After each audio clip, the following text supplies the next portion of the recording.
Hello. It's very exciting to be here today. Thank you for the honor of being able to open up this year's Chicago Quantum Summit. My name is Noel Goddard. I am the CEO of Qunnect. We are a company out of Brooklyn, New York. New York is not one of the ecosystems, which was named earlier because it's fledgling at best. But we ended up there because we were a spin-out of Stony Brook University and Brookhaven National Lab. So it is akin to many of the startups that you're seeing here that are a combination of university and national lab efforts to be able to develop new technologies. So I'm going to talk today about what Qunnect does, but I have a foreword which talks a little bit to the students in the room and also about my personal journey so that you can understand sort of options in quantum technologies and how people get into this field and some of my opinions about where things are going after we've sort of evolved as our own company over the past few years. So I started off with a great interest in interdisciplinary sciences. I actually started in engineering school and then went over to the chemical physics program at Polytechnic University, which is now the NYU Engineering School.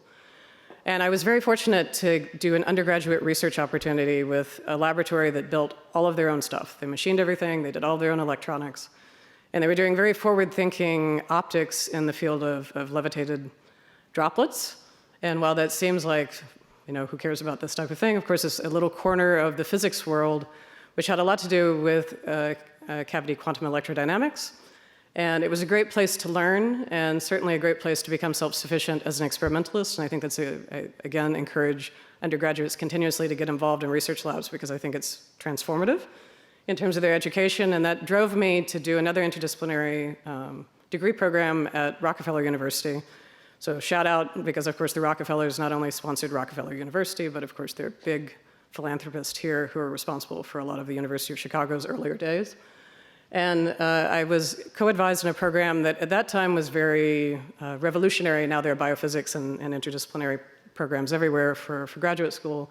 But Rockefeller's way of doing it was to say, if you've done your physics someplace and passed your qualifier exams, come here and do this joint degree program where we'll give you the biology side of things. And I was very fortunate to work with Albert Liebscher, who had actually spent a number of years here at the University of Chicago and the James Franck Institute, doing a lot of fluid dynamics work before he decided to go to biophysics, and Joshua Lederberg, who won the Nobel Prize for his work in microbiology and molecular microbiology many years prior. And it truly was an interdisciplinary program. And through that, I had the opportunity to learn about information theory. I spent a lot of time thinking about the error tolerance of the genetic code, which would eventually be my thesis work. I have to say that at the time, of course, like many physicists, I completely trivialized how hard biology was. So I did the experimental side. It was a learning lesson, but I ended up also enjoying it so much that I stayed there. And then that propelled me to continue in biophysics and some of the sort of intersections of that with information sciences by becoming a junior fellow at Harvard University, which is a great historic fellowship program. You can basically work anywhere across the university, being centrally funded. And I worked with two professors who basically are at the intersection of industry and biotech. George Church, which maybe a lot of you know because he has a huge number of companies that he's started by this point. And Wally Gilbert, who was his mentor, also the president of the Society of Fellows, and famous for being one of the founders of Biogen.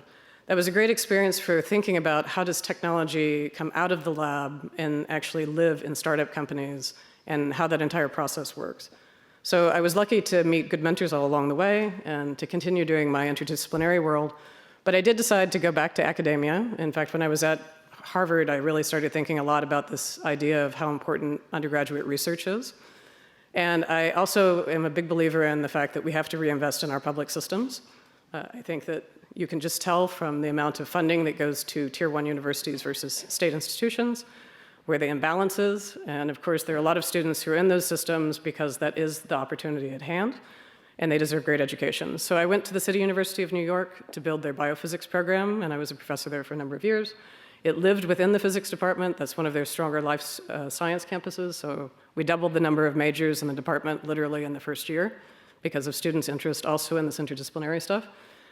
But I was restless. It was very difficult to get funding at, well, it was a city school, not even a state school. So these are not considered research institutions. So it's obviously hard to see the funding and realize the funding that comes down the pipeline. So I then decided to jump out and try my hand at being an entrepreneur. And I can tell everyone here, particularly the students who are in the room, if you're going to do this, you need to know where your salary is coming from. It's like the most important thing, right? So I decided that I would go to one of the incubators that was sitting at that time out in Long Island for Stony Brook University to work on a diagnostic idea that I had. But in the meantime, I needed to make enough money to be able to support my startup habit. So I started working for a homework software company. It's not a very glorious job, right? But it turns out that we need that too. As a content developer, I was doing tutoring, and then eventually I ended up even doing operations at one of the biotech accelerators that were in the city. But through that, I not only supported my own company, but then ended up working as the director of a basically drug delivery system research division for a therapeutics company in the city.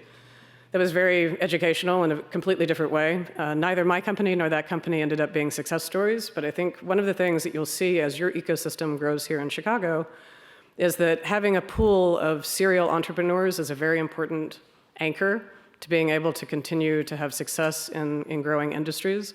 Lots of companies do not survive at first tries, right? You see this in the Boston ecosystem today, who's arguably one of the strongest biotech ecosystems in the United States.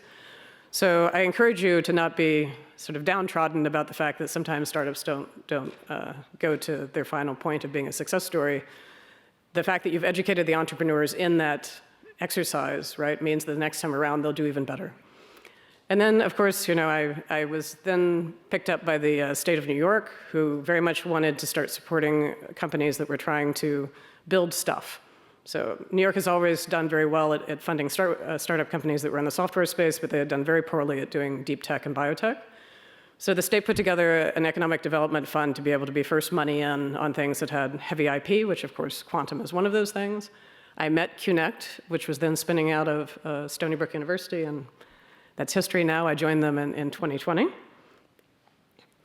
And the company itself had been started by 2 students and a professor. The professor's first PhD student was, in fact, the founder of Qunnect, so it's very, very early in Qunnect's time. And that all started just at the end of 2017, beginning of 2018, and they applied to the NSF I-Corps program in order to try to do customer discovery and to learn what their technology could do in the larger ecosystem. I would join them after we invested in the company at the beginning of 2020, which was just in time for the pandemic. Not the greatest timing. But it gave us some time to actually think about how the company was going to retool to do something that would be a compelling story for both venture capital and for industry. And the reason that I say that is that we started as a quantum memory company. That was the technology that spun out of the university. And the value prop at the time was that we do everything at room temperature. Room temperature has some benefit if you're going to try to put technologies out in field deployments. So we had this idea that it was going to be very valuable to quantum networking, but the problem is you had nothing to plug it into. And every VC that I talked to at the time, many of which I had known from the community I was in for the startup and seed investing, were like, that's great, Noel, what are you going to plug it into? Where's the drop-in solution? So we retooled and said, okay, we're going to actually propose to build a product suite, and that product suite will be a drop-in solution, if you have fiber, to be able to distribute entanglement on standard telecom fiber with high fidelity. And some of the instruments will be quantum, and some of the other instruments will be sort of quantum support instruments. And that evolved into our idea of the first initial 6 instruments that we have there as icons, because it was way too difficult to show them any other way in the early days when we were trying to educate people. And in the background, we had a DOE award. Literally one phase 2 award carried us through the pandemic, where we had enough salaries for the core team to survive and to pay the university for the IP, et cetera. And a year later, we would build basically the world's first commercial quantum memory. It's still the only commercial quantum memory out there that's sold 5 of them so far. So we're very proud of that. It is largely a research tool, so you know, that is the disclaimer in this. People aren't using them right and left for its intended purpose yet. There's a second generation coming soon. But in the process, we also developed the rest of that product suite. And that's something that I'll tell you about in the remainder of the talk. But as a company, we needed to continue to push forward, so we needed to find the right type of investors to be able to support this sort of long-range mission and journey.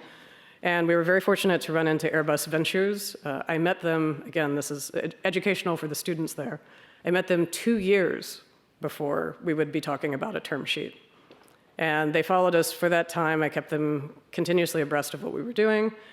And look, it's hard. There's a lot of risk in this industry. We had both scientific risk, engineering risk, and then, of course, the business risk on the other side.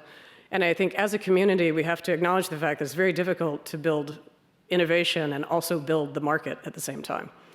And Airbus Ventures has been a supporter to a lot of frontier tech. They also invest in a lot of aerospace. So again, we were very fortunate that they had led our round.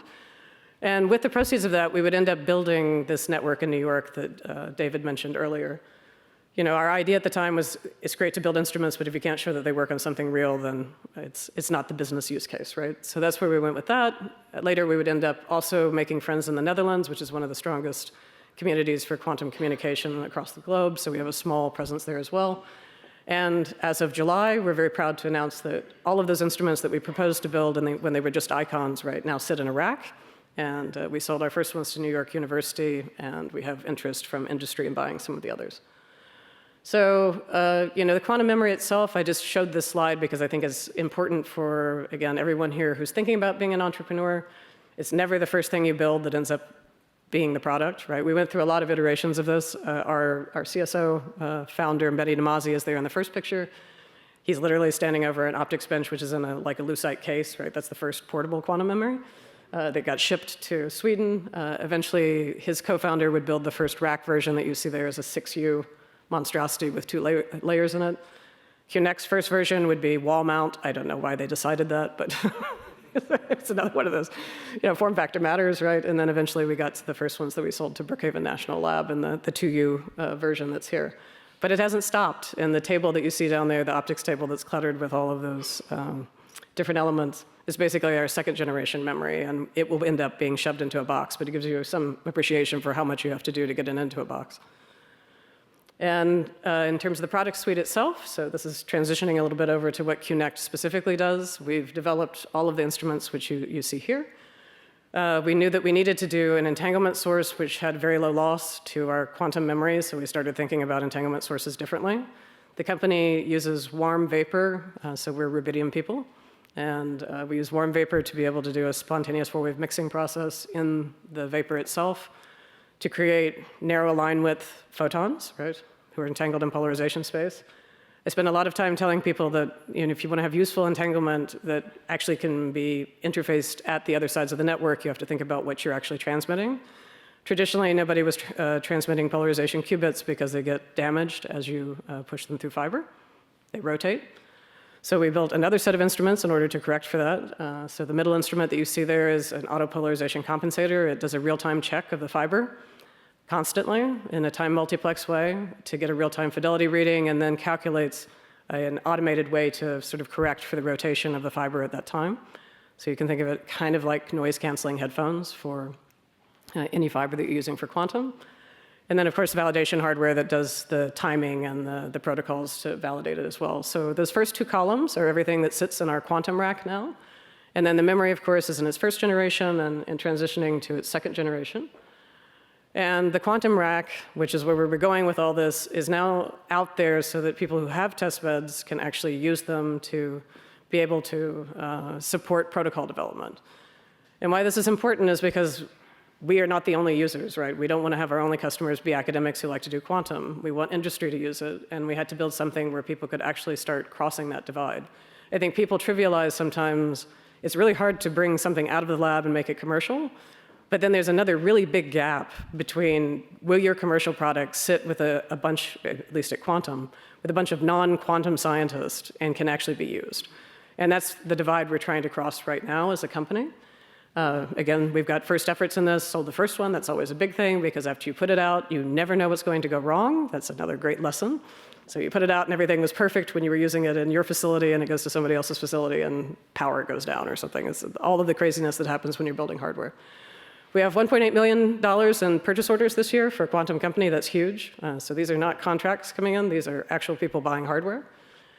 And the rack itself is named Gotham because it supports the same protocol that we were doing that David had mentioned earlier. So our big moment this year is that we demonstrated on our own network that we could distribute entanglement for over 2 weeks at a time while maintaining very high fidelity. And that fidelity, of course, is assured by that polarization compensation device that I mentioned before, and also by the fact that the photons that we're putting into the system themselves have narrow line width because it's from our atomic system, and the source itself is rather pure. So All of that ended up being a very nice press story, which is good. We could have kept it on longer, but one of the funny things about quantum is you have limited number of detector channels, and if we wanted to do anything else in the lab, we needed to take it offline so we could continue doing development. So that's why it was 2 weeks and not a month, right?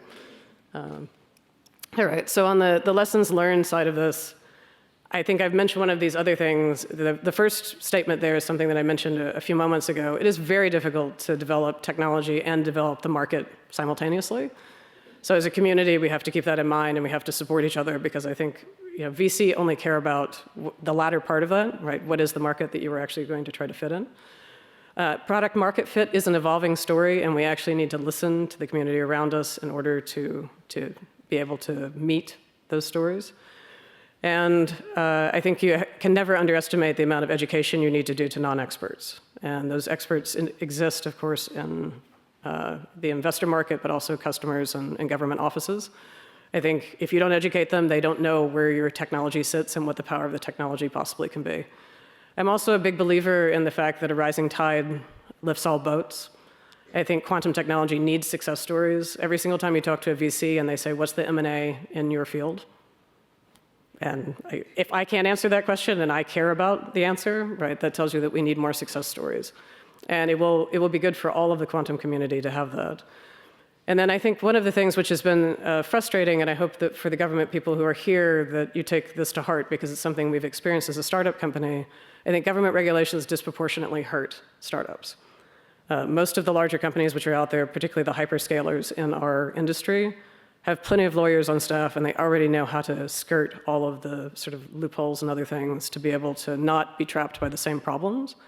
We need to be aware of the fact that startups need encouragement, and they are not necessarily cheating the government by trying to work with the international researcher pool that we have. I mean, that is the reality of science PhDs in this country. And also trying to have first customers in someplace other than the United States. And then finally, hype is irresponsible. So for any of you who've seen me give a talk before, I am one of these people that believes we should really talk about where the industry is, and that we should certainly be very careful about the fact of making everyone believe that in 5 years you're going to have something extraordinary. We need to be careful about the timelines we project. And if we want to think about product market fits, particularly in quantum networking, I want you just to think about the digital internet story. So it took 20 years of coevolution of hardware, protocols, and infrastructure just to get to the point where we started talking about something called the World Wide Web. 20 years, right? The more extraordinary thing is it took another 20 years before you were streaming your Netflix, right? I mean, think about the product market fit story in 1969 when you start talking about the digital internet. Were they saying, oh, you're going to be streaming cat videos, right? It's like nobody was going to ever think that this was going to evolve in this way. But I want you to think about those timelines, because I think it's important that we as an industry are realistic with both government and venture capitalists about what we can do in what kind of time and the potential of these things. So just as a few more slides here, I think that as we think about the quantum internet, we personally at our company, right, we're innovating solutions that are built around trying to take standard telecom fiber infrastructure, which is everywhere, and utilize it for quantum networking.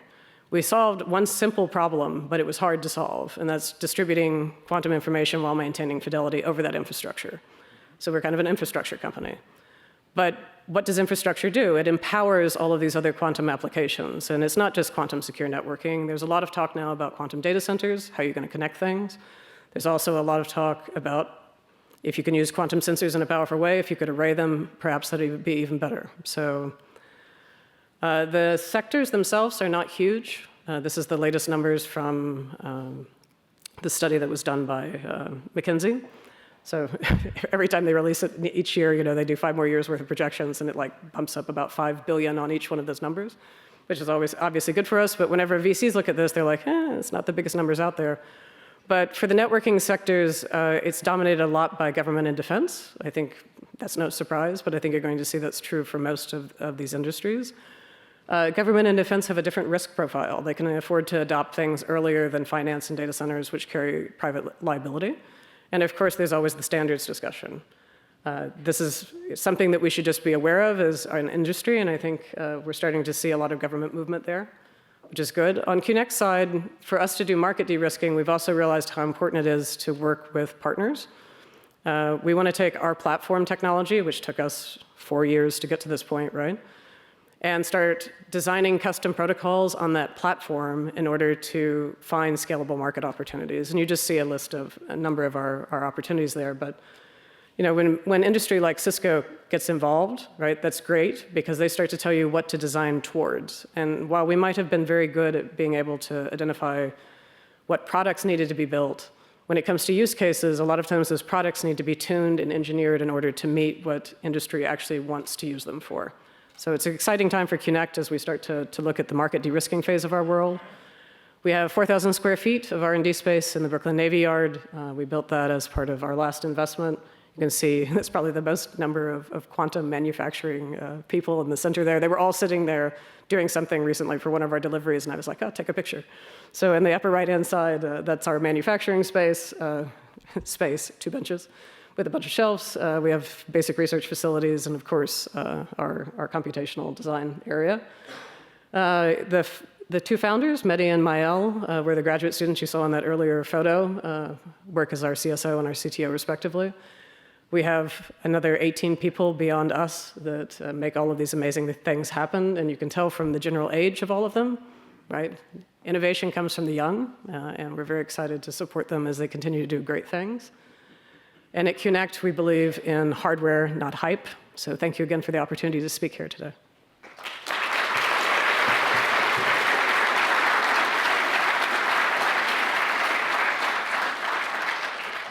Well, thank you very much. And we have time for some questions. So you showed a timeline of, I guess, the development of the classical internet earlier.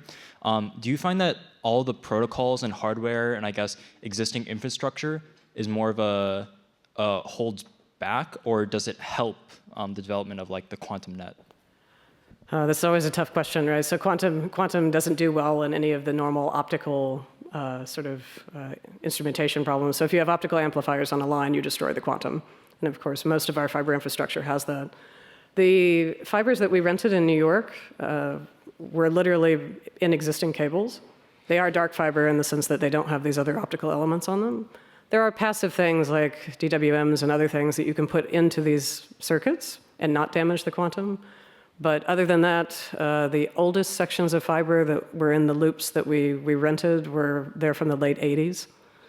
So they literally were sort of existing and not with anything special going on. So I would say, yes, we need like the little asterisk that it can't have other classical stuff on it. But at the same time, you can use existing fiber in the ground.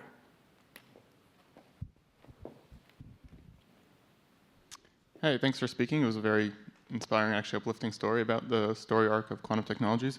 So I'm very happy to see words like hardware, not hype on a board here in front of an audience this big.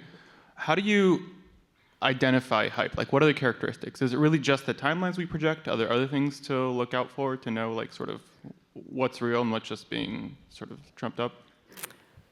Sigh, right? I think that's... So part of the hype is because even in academia, we've understood that when we write papers, the first paragraph or 2 has to tell the world why it's useful. And very often, that's a huge stretch. So this idea of constantly needing to justify, I think, is not simple. So that's where some of the hype comes from. The second part of the hype comes from the fact that science writers are motivated to really pump up the headlines. So sometimes it's coming from perhaps the science communication side, where it may have started as a small message and it snowballed to be something huge. But I would say in industry, my problem with the hypesters is that they've given VC a completely unrealistic idea of what's deliverable. And again, small companies are motivated to be able to explain that, of course, we're going to do it for $1 million in 5 years, no problem, right? Because they need the money. And I think that that's sort of the problem is the missed opportunity to educate the investors on timelines and real potential. And I don't know. Again, the solution to it, to me, is the fact that we shouldn't be ashamed that things take time. And we shouldn't be ashamed of the fact that we need investment to do these things. I think you're seeing it with the hyperscalers now. It's not like they're not putting huge amounts of cash behind their efforts in quantum computing. You're just not seeing it flashed in the headlines constantly. And then every startup company goes against this problem of, I raised only 5 million, what can you do with the 5 million? So of course the headlines get larger and larger. I really dislike, my last little note on hype, when people decide to advertise something that doesn't exist. So I think the last problem of this is we should make it very clear if we are giving slides, and the slides are all sort of cartoon schematics and renderings, that this is a work in progress. You do not need to tell people that it is here today, even though it might unlock some funding. Thank you for the question and comments.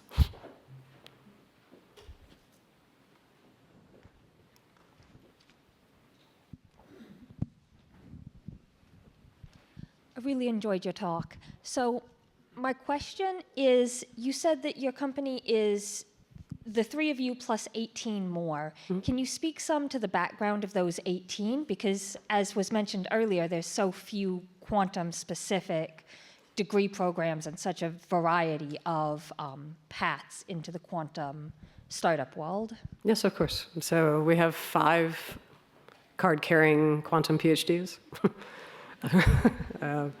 They're all AMO physicists. You know, I'm the odd duck out, right, with having the condensed matter background. We hired them originally, so with our very first grant, we hired 2 AMO physicists to help us with our very first projects. And as we continued to get grants, we used it as a way to hire PhDs along the way.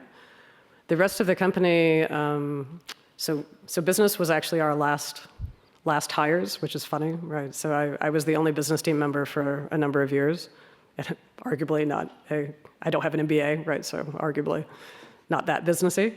The software development team was the last of our hires because until we had the hardware, it didn't make a lot of sense to do more than just enabling software. Now we have 5 software developers, 5 quantum physics PhDs. The manufacturing side plays to what was mentioned earlier in terms of more junior degree programs. So we have 3 people that we originally hired as technicians, which went over and became our manufacturing staff. They all have bachelors in physics or engineering. Sometimes those combined 3-2 programs, none of which had any quantum experience when they came in. And I have to say, arguably, because they're undergraduates, right? They also had no optics experience. So the onboarding time of people who have those junior degree programs is very long. One of our most valued optical engineers right now is somebody who was with us when he literally rolled out with just a BA in mathematics and physics from Stony Brook University. He now is like really one of the strongest optical engineers out there probably, because he's been critical to everything that we've been building. And then we have some people from the physics instrumentation MBA program, not MBA, Master of Science programs. Stony Brook has this, again, it's a layover of what they used to do with Brookhaven. So they had people who specialized in building physics instrumentation, which is kind of in that applied physics world. We have 3 people from that program. Scott Link with Artificial Brain, and just a quick question for you. Could you tell about your journey to getting grant money from a business standpoint? What point in your company, I guess, did you get the money? How did you go about writing the grants? Were they federal or state, or were they given by a university? Just a little about that journey would be awesome. Yeah, it's a great question. SBIR grants, I mean, this is one of those dirty little secrets, right? They are written very differently than academic grants. So even if you think you know something about writing grants when you were writing them in the university, it does not apply. It's a very different set of reviewers. We were very blessed that I think it's just timing worked out. The Department of Energy was funding instruments that were quantum support instruments, basically, in quantum networking. They had a larger idea of trying to build quantum repeaters, and quantum memories were all the rage at the same time the company was spinning out. Our very first DOE SBIR was based on the quantum memory, so we, as a company, decided this is what we're going to do because this is what we're paid to do. During that time, during the pandemic, the Air Force had a quantum collider announcement for STTRs. For my soapbox, I think STTRs are not good for small companies, but that could be another discussion for another time over drinks. But SBIRs are very good for companies because you don't have to give 30% of it to an academic institution that moves at a different speed that you do. and has no accountability, right? There's a lot of stuff going on there. But the Air Force decided that they were going to fund quantum instrumentation, and the DOE continued to fund quantum instrumentation. So I would say those two were our hubs in the early days. Those have changed. It's not where it used to be. We actually have no funding right now from either one of those agencies. When we received our first investment, which was $8.5 million, our investors actually asked us to not take phase 1 and phase 2s because they were too slow. I mean, basically you get $150,000 to $250,000 for the phase 1s, which take you a few months to apply and then receive, and then another 9 to 12 months of performance, only to then apply again to try to do the phase 2, which takes a few months to realize whether that's right or not, and then 2 years of performance. So or a year and a half with some of the Air Force stuff. It's a slow trajectory, and sometimes venture capital doesn't want you to take it for the seemingly smaller amounts of money. So I think that's just a FYI, that sometimes they ask you to sort of step out of that loop. There are, I think, to educate the community here about something that I did not know anything about and something which is available. The intelligence community doesn't have typical grant calls. You don't ever see those as the same public announcements. In-Q-Tel, which has invested in a large number of quantum companies in the United States, which is affectionately called the venture capital arm of the CIA. In-Q-Tel brokers what they call work programs for specific parts of the intelligence community that would like to have ideas proven out. And they act as the entity that can blind you from the intelligence customer. And those can be very valuable. So anyone who has not had a conversation with In-Q-Tel and wants to do something in quantum, I highly recommend you find some folks to talk to there. Thank you. There's one more.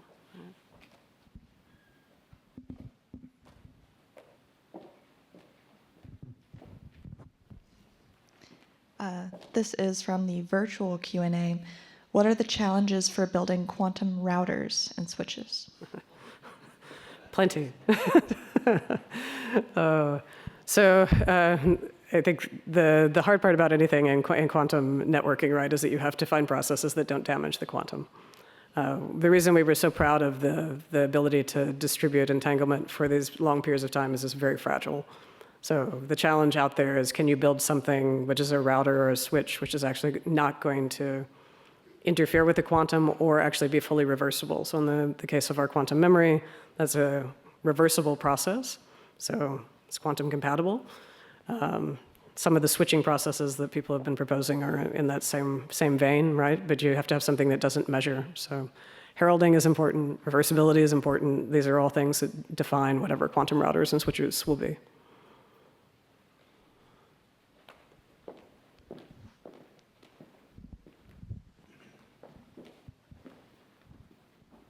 Any other questions?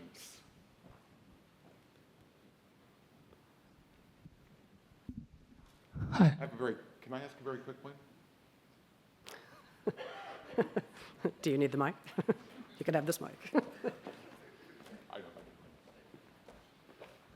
know. Just very quickly, so you mentioned in your presentation about the challenge of national versus international collaboration, right? And this is very much a pre-competitive stage, right, for quantum science and technology. Do you have any thoughts on how the government might want to meaningfully balance, collaboration versus competition from your perspective? Yeah, thank you. It's a great question. I think all of us that are on the academic side know that Europe has an extraordinary ecosystem of quantum scientists. There have been a number of treaties which have gotten a fair amount of press between European governments and the UK government and the US and also Australia. So there have been a number of documents signed in DC. The problem is those are not signed by the DoD. So things start to get complicated when our technology is starting to become critical technologies. And I think where we've seen the sovereignty thing play out, so for instance, in our industry, the EuroQCI had an initiative to put a quantum network in every 27 member states of Europe. We knew very early on that very likely they were only going to accept European companies as vendors. So we felt pressured to be able to establish a European entity in order to make that work.